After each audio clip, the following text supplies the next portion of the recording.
Meus caros, no dia em que Luiz Inácio Lula da Silva, presidente eleito, brilhou em Brasília, o ministro da Defesa, Paulo Sérgio Nogueira, general, se deixou submeter ao vexame, passou vergonha, né? Não teve medo de cair no ridículo. Sobre a atividade do Lula, eu já falo daqui a pouco. Vamos falar um pouquinho do Paulo Sérgio Nogueira e do Ministério da Defesa. Eles anunciaram no dia 7, que ontem, dia 9, né, divulgariam o seu relatório sobre o sistema eleitoral, a verificação que fizeram nas urnas. É claro que já começou a cheirar mal. Bom, está cheirando mal faz tempo, né? Eu até, vocês sabem, comentei aqui, antecipei o que seria o relatório, sem ter recebido vazamento de nada, nem precisava ter essa bola de cristal que eu tenho aqui atrás. Estava na cara que eles teriam de dizer, não há indício de fraude, não há, mas ao mesmo tempo não podiam descontentar Jair Bolsonaro. E, portanto, se viram obrigados a levantar ali alguma restrição. Olhem, esse documento é a prova, né, de que os militares devem voltar para os quartéis onde tem atividades relevantes e deixar a política, né, para não ter de passar por esses constrangimentos, né? Não, e isso que eu estou dizendo não é tese de esquerda de um colunista que usa camiseta vermelha. Não. Isso que eu estou falando é um primado da democracia liberal. Eu já cansei de citar aqui, no programa É da Coisa, o livro Soldado Estado, do Samuel Huntington, um pensador da direita liberal, quando ele fala do controle objetivo das Forças Armadas, isto é, os militares não têm que disputar espaço com os civis. Eles têm outras atividades, não a política. Né? E isso é um primado das grandes democracias. Onde é que nós vemos essa mistura que nós estamos vendo aqui? Né? Os militares que tinham conseguido refazer sua reputação lá, depois da ditadura, acabaram caindo nessa esparrela, também por ambição, claro, de poder, né? A vancobiça, de voltar a administrar o país junto com Jair Bolsonaro.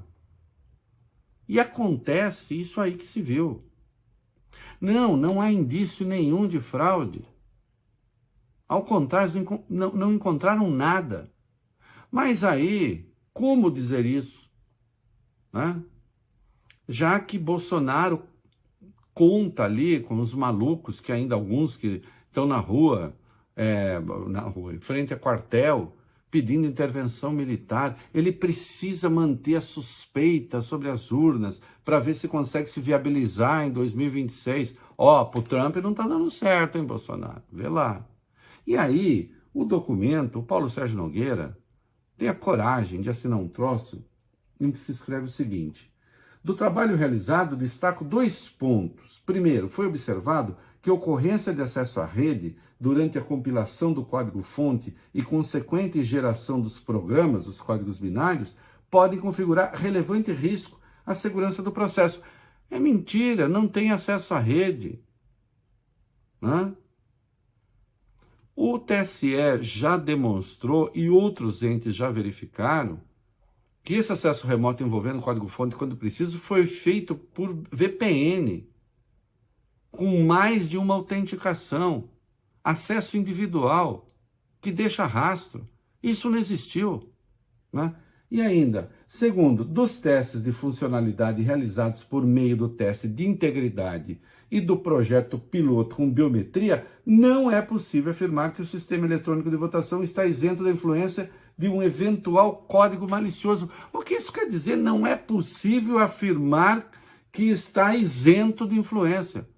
Bom, para dizer que não é possível afirmar que está isento, então teria que dizer, pelo menos, qual seria a possibilidade de haver, né, essa vulnerabilidade. Onde está? Não, eles não apresentam. Não tem nada. É um absurdo isso.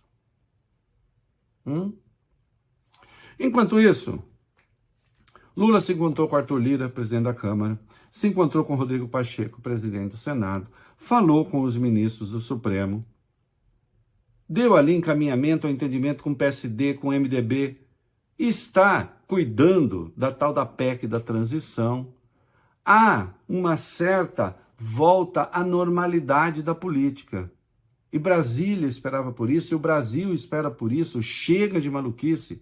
Isso não quer dizer que nós estejamos livres de sortilégios. Insisto, não é? A contaminação do Estado brasileiro pela delinquência política foi muito grande nesses 4 anos. Também dos militares, sim. Né? Então, pode haver problema aí. Nós temos de ficar atentos a isso. Né? Agora, insisto, senhores militares, depois do que se viu ontem em Brasília, por favor, voltem aos quartéis, preservem a honra, a grandeza e a moralidade das Forças Armadas, né? Não caiam mais no conto de gente como Bolsonaro. E a partir de 1º de janeiro de 2023, estará na presidência aquele que mais investiu nas Forças Armadas. Diga-se de passagem. É isso aí.